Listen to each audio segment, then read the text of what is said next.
Hi guys and welcome back to the kingdom. It is my first video of 2019. It is the beginning of a brand new year, and as it's the beginning of new things, I thought we'd talk about the beginning of a book, namely the opening chapter.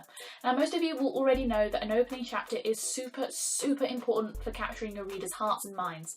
In fact, it could even be the most important chapter of the entire book and could be enough to keep writers addicted to your book even in the more mellow parts of your story. And of course, many of you will also already know that if you are planning on publishing externally, i.e. not yourself, then your first chapter is probably the chapter that's going to make your first impression, and your first impression is really going to count.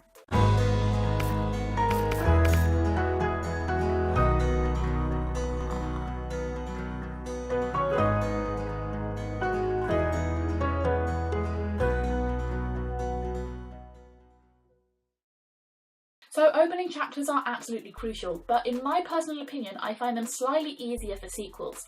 And that is because a lot of the characters that you've introduced and a lot of the world building has already been done in the first novel.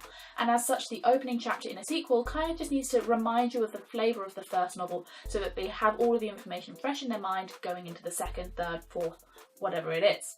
That being said, just because it's slightly easier does not make it easy, and there are a few simple rules that I go by to make sure that I have an engaging first chapter.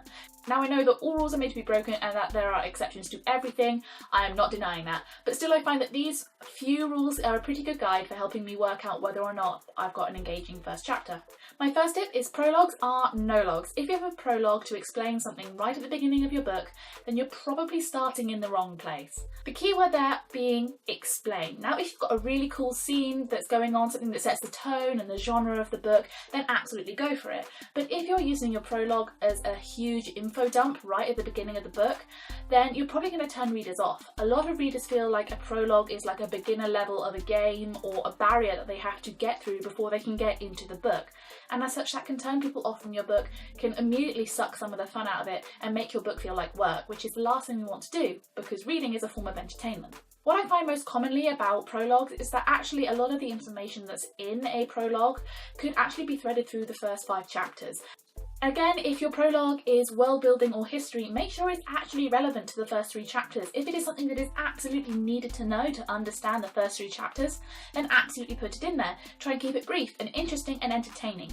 But if it's not relevant immediately, then it might be worth having a scene later down the line where those things are explained. And that nicely leads me into my second tip, and that is absolutely beware the info dump. The info dump is a long section of rambling paragraphs that drops all the information a reader needs to know at their feet immediately and expects them to remember it. Obviously, when I explain it like that, it's clear that readers aren't going to remember everything. However, you've built this world, so you don't see it as an info dump. Which is why editing is really handy, and it is something that I point out in a lot of my edits. The info dump is really bad for keeping a reader's interest. It can make them feel overwhelmed, it can make them think that the book is complicated or that you're overcomplicating things, and it can also be a sign of bad writing, which is something that we really don't want. So if you have an info dump in your book, it may be that some of the information there is actually key to the story where some of it isn't. Try and work out what is crucial and make sure that you've got the crucial things at the beginning of the book. And if you can thread information in later, I'm sure there's an entertaining or interesting discussion that can be had that can highlight things to your reader as you go. You don't need to outright say X equals Y right at the beginning of the book. Sometimes you can use inferred meanings as well. If you thread the information through, it's like bouncing between pockets of information. And think of it like taking a break from studying. You remember more because you've taken a break and you've refreshed your mind, and that will help your reader stay engaged with your book. My third tip for having a really kick-butt opening chapter is to make sure that you set your genre really early on. Setting your genre in the initial opening sequence of your book is really important, and I really recommend doing this as early in your chapter as possible. Don't take the whole chapter to do it. If you're writing a sci-fi book, your reader needs to know what they are sitting down to read is a sci-fi book. If you're writing a horror book, then they deserve to be able to sit down and within the first 3 pages know, I'm about to read a horror book. That is not to say make it predictable. Absolutely, you shouldn't make it predictable. However, you should be able to identify your genre and stay within that genre for at the very least the first few chapters. Particularly in your first chapter, try not to stray too far away from your genre. Say you've written a romance book, but your first chapter comes off like it's an action book. If you set up your book as an action book, but in the end it turns into a romance, people that wanted a romance aren't going to get to the romance bit because the action bit will have turned them off. people that wanted an action book will be really disappointed when they get to the romance bit. So you can see why this is a really bad idea and why it's going to leave your readers feeling disappointed either way. The fourth way to have a really good opening chapter for your novel is to have a really good hook. Open up with a funny line, something surprising, something really, really interesting or strange, something that grabs your reader's attention from the get-go and go, haha, you're interested now. Personally, my favourite method is something I call the drag and drop. I literally pick up my reader and drop them in the middle of a scene that's not too complicated for them to follow. Take my book Undercover Thief for example. The opening chapter is where Pam is committing a heist. She's a teenager and she's having a completely irrelevant chat with her sister while she's doing it. Now I did this for several reasons, and that is because that tells you a lot about what the book is going to be like, the mindset that you need to be in. It tells you this is an action book because there's an action sequence. It tells you it's about teenagers, but they're way smarter than normal and they're committing heists, so it's probably going to be a thriller or espionage vibe to it. It also tells you it's kind of cheeky, coming from the tone of the conversation.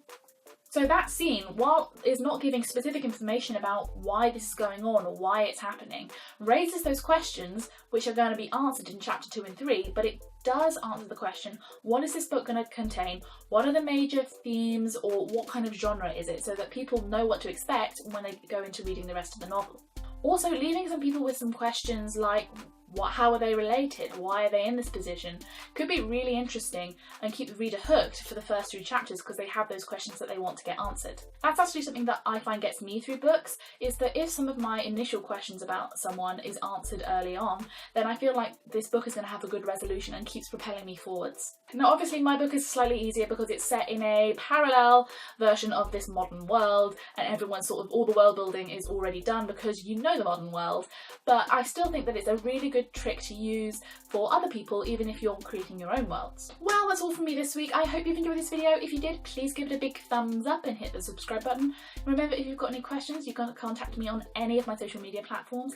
I am so looking forward to this year, you guys. I've got so much really cool stuff coming up. You're going to see me doing business stuff, you're going to see me doing collabs with other authors, you're going to see me doing interviews with other people. I am so looking forward to it, so make sure you don't miss out on any of that cool stuff. As always guys, I'm HT King and thanks for watching. Bye!